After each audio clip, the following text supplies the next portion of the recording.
In the spring of 1912, a marvel of human ingenuity stood poised at the docks of Southampton, England. Her name was Titanic, the largest and most luxurious ship the world had ever seen. She was a testament to an age of boundless ambition. People called her Unsinkable, a floating palace designed to defy the very forces of nature. Her interiors boasted marble staircases, golden chandeliers, and even a swimming pool.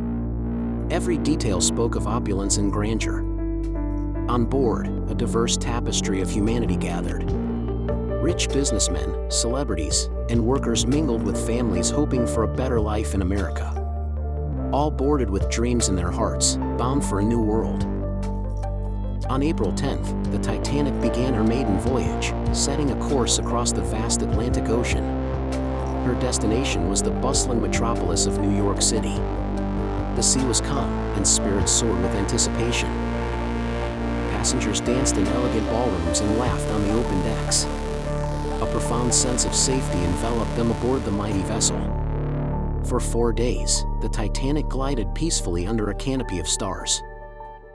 But the serene journey was shattered on the night of April 14th.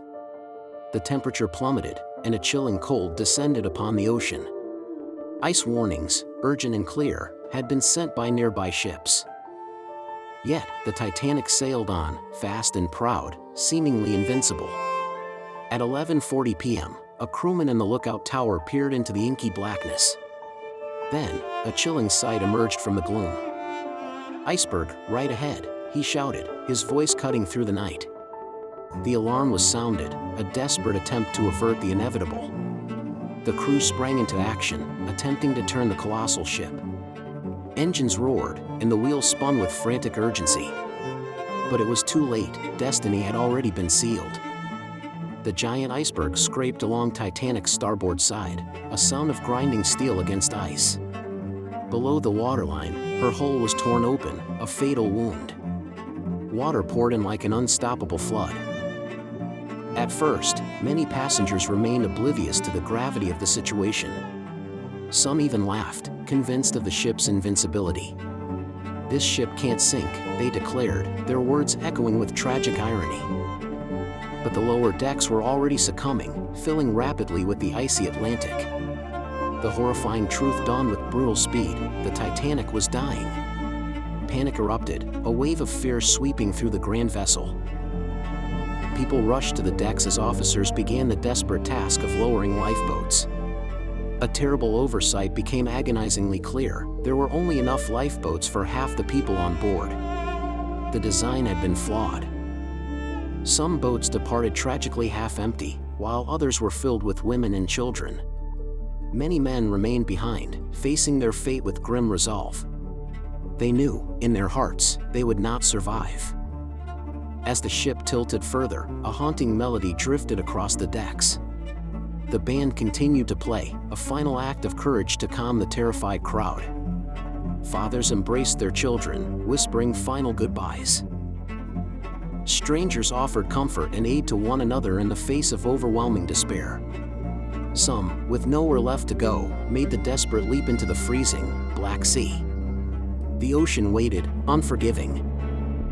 At 2:20 a.m., the Titanic broke apart, her mighty structure succumbing to the immense pressure. Then, with a final, thunderous roar, she slipped beneath the ocean, swallowed by the deep. The screams faded into an unbearable silence. In the early morning hours, the ship Carpathia arrived, a beacon of hope in the vast emptiness. She pulled approximately 700 survivors from the lifeboats, a fraction of those who had embarked. Over 1,500 souls were lost, frozen in the water or gone with the ship. The tragedy of the Titanic sent shockwaves across the globe. Laws were changed, mandating more lifeboats and stricter safety regulations. Warnings were finally taken with the seriousness they deserved. But the ship's story transcended a mere disaster. It became a profound lesson, a stark reminder that even the greatest creations of humankind can fall. It taught us the enduring importance of respecting nature's power. And so, deep in the Atlantic, the Titanic still lies, broken but eternally remembered. A ship once called unsinkable, now an enduring symbol of loss, courage, and the indomitable, yet fragile, human spirit.